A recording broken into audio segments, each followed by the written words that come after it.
इस बीच gold loan company IIFL finance के गोल्ड लोन के कारोबार के ऑडिट के आधार पर रिजर्व बैंक की तरफ से गोल्ड लोन कारोबार के नियमों में अब बदलाव किया जा सकता है।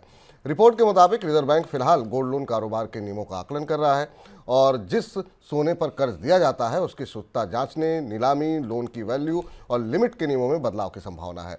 इस सिलसिले में रिजर्व बैंक की तरफ से जल्द ही सर्कुलर जारी होने का अनुमान है।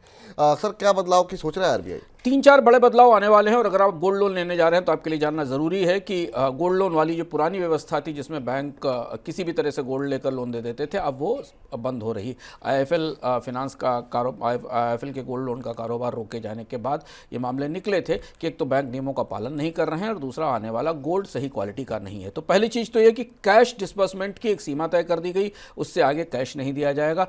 जो भी गोल्ड लोन कंपनी किसी एनबीएफसी से भी टाई अप कर रही है वो भी 20,000 रुपये से ज़्यादा का कैश डिस्बर्समेंट नहीं कर सकेगी, नहीं तो इनकम टैक्स के नियमों के तहत उसे लाया जाएगा। दूसरी महत्वपूर्ण बात यह है कि गोल्ड के वैल्यूएशन की प्रक्रिया को ट्रांसपेरेंट बनाया जाएगा। आपको ये बात जानकर आश्चर्य होगा कि भारत में गोल्ड लोन का बिजनेस इतना बड़ा होने के बाद भी लोन टू वैल्यू असेसमेंट के नियम और कानूनों में खासा पेंच है, खासी गफलत है और इसकी वजह से कई बार ऐसा पाया गया है कि बैंकों में और एनबीएफसीज ने ऐसे सोने को लिया जिसकी क्वालिटी अच्छी नहीं थी, जबकि उस पर लोन ज़्यादा दे दिया गया है। तो अब ये नई एक्टिविटी और नए नियम तय किए जाएंगे, इसके लिए वित्त मंत्रालय ने भी रिजर्व बैंक से कहा था। तो अब आने वाले समय में गोल्ड लोन लेना थोड़ा डिफिकल्ट और कठिन हो सकता है। ई कॉमर्स के जरिए होने वाली ऑनलाइन एफएमसीजी बिक्री में क्विक कॉमर्स की हिस्सेदारी एक साल में करीब दोगुनी हो गई है।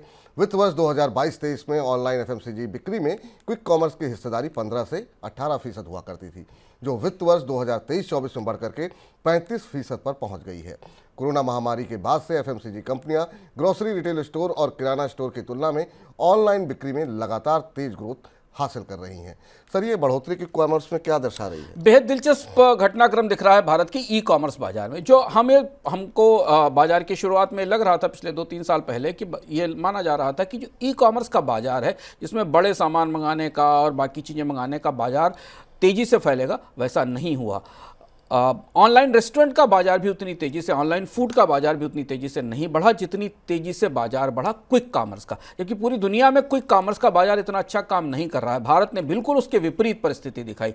भारत में क्विक कॉमर्स की जो तीनों प्रमुख कंपनियां हैं, ब्लिंकिट, जेप्टो और इंस्टामार्ट, इनके हर महीने आने वाले नतीजे बता रहे हैं कि भारत के लोग अब इनका इस्तेमाल अपनी ज़रूरी सामान मंगाने के लिए कर रहे हैं। इसके पीछे दो महत्वपूर्ण चीज़ें दिखती हैं। एक तो भारत की जो आबादी है वो काफ़ी घनी बसी हुई है, लोग हाई राइज अपार्टमेंट में रहते हैं, बाज़ारों तक जाने का समय नहीं है और ये सामान कुछ ही मिनटों में उनके घर तक उपलब्ध हो जाते हैं। दूसरी चीज़ ये है कि खाना भले ही लोग ना मंगाएं, लेकिन grocery, raw food, milk, bread, veggies तो उन्हें मंगाना ही पड़ता है। शहरों के आसपास तो इस सुविधाओं का विस्तार हुआ ही है क्विक कॉमर्स की। छोटे छोटे कस्बों में भी अब क्विक कॉमर्स कंपनियां आ गई हैं जो तमाम सुविधाएं तत्काल कुछ मिनटों में घर पे पहुंचा रही हैं और इसका आंकड़ा बड़ा दिलचस्प है।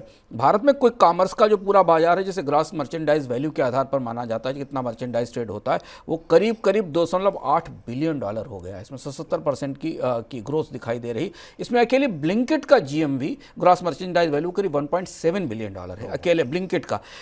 ब्लिंकिट के अभी ताजे आंकड़े आए क्योंकि जोमेटो ग्रुप का वो ब्रांड है, उसका रेवेन्यू पिछले साल 2301 करोड़ रुपए रहा था और इस साल कंपनी एडजस्टेड EBITDA पॉजिटिव हो गई है।